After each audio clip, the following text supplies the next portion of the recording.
In this video, I will talk about apple cider vinegar. Why I say apple cider vinegar is because apple cider vinegar is the vinegar that some people say is really bad and some people say is really good. And that is also the vinegar we use in raw food. So that is something like I would do if I would have vinegar on my food. So no other vinegar. If the vinegar is not raw, it's like dead. You don't want that because that is really acid, bad acid for the gut. So the thing with apple cider vinegar, if you Google it, you will be so confused. So don't do that. I mean, medical media, for example, is so totally against it, and so many people are like listening on him right now. He's really big. And then we have other people that people are also listening on, and they say it's really good for you. And it can be good because it can actually help your body to digest food better because it has its enzymes, it has some probiotics, and it's also acid that helps the body break down food. So apple cider vinegar can be good for you, and also it can help people with constipation because it's like, it starts the processing, breaking down food and so on, because it's like enzymes and so on. But on the other hand, you don't know if your body wants to poop after you eating apple cider vinegar because the body tries to push it out, or if it's actually because you eat apple cider vinegar and it does its job, it breaks down the food better. So you don't really know why you have to go to the bathroom. And other people might be a little bit constipated because it's like acid, and they have like too much acid. So it's very different how people react on it. And this is the point I will come to now, because if you find on internet, some people say that and some people say that. Go to yourself and see how you react on it. So that's what I will share in this video, my thought about it and why I don't use it so much and why I'm not totally against it. So what I have noticed with apple cider vinegar is that when I eat it, I start to get a little bit of sugar craving. And that is so much not common for me because I eat so much fruit. So it doesn't make sense. And I eat so healthy also. So to get like sugar cravings, it's a really it's really weird actually on this diet. And when you eat raw food and you eat enough of it, you might not get sugar cravings. So what happens when you eat apple cider vinegar is that apple cider vinegar blocks the sugar absorption, and that can be really good if you want to lose weight. It can also be really bad if you want to lose weight because that can make you more hunger actually, or you get more sugar craving because it blocks the sugar absorption. So if the body uses the sugar for energy and you blocks a little bit of that energy, you might feel that, or you might not. Maybe I feel that. So I will go for like more dates or something just sugary, because if I eat like apple cider vinegar, so I don't think that is a good thing.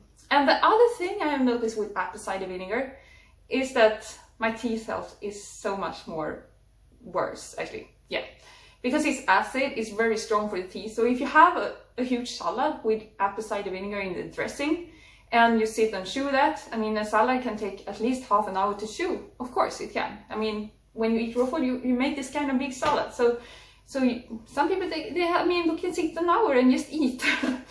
and if you have that vinegar going on your teeth, and still you eat raw food that have lots of lemons and maybe oranges and so on, it can actually erode your enamel on the teeth. So that's what I noticed when I ate lots of apple cider vinegar, that my teeth cells actually got a little bit more worse. And I don't have problem with my teeth, but I noticed a little bit of sensitivity when I have eaten lots of apple cider vinegar, so I stopped it and the sensitivity goes away. So so I am a little bit like skeptical to use apple cider vinegar actually. And some people say that apple cider vinegar is not good for the bones and so on. So yeah, I can't say exactly if that's right. What I noticed on my teeth is because I had apple cider vinegar on my teeth, but I don't know what happened with my bones. So in case it's not good, I don't use it.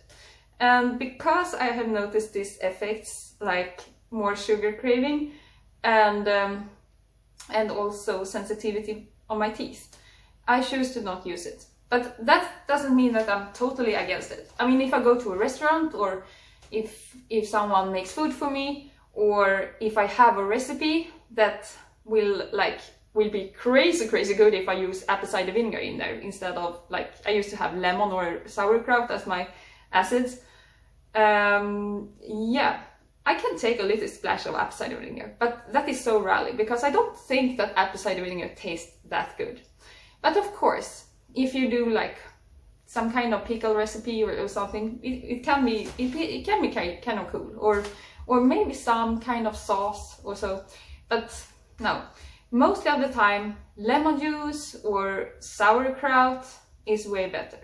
And sauerkraut and fermented food can also be a little bit like bad for the teeth. I have noticed that too. But the thing is that I don't get sugar cravings of that, and I think that is because sauerkraut is another kind of sugar you have on cabbage if you compare to the sugar in like apple cider vinegar, because that is from fruit, apples, and so that might be some alcohol in there.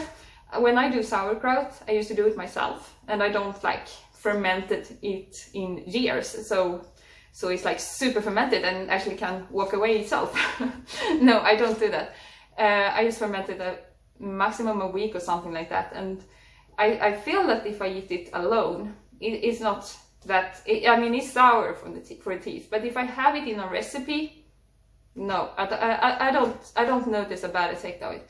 I actually notice good effects about sauerkraut. So I noticed that sauerkraut is really good for the body. Yeah, in general, it's good for the gut. It's good for immunity, and yeah, I like sauerkraut, and it gives the recipes a nice flavor and a little bit of saltiness. So instead of apple cider vinegar, I would do sauerkraut instead for sure. So that's why I have sauerkraut in my recipes, because it gives that sourness without the fruitiness that you have if you use lemon, lime or orange instead.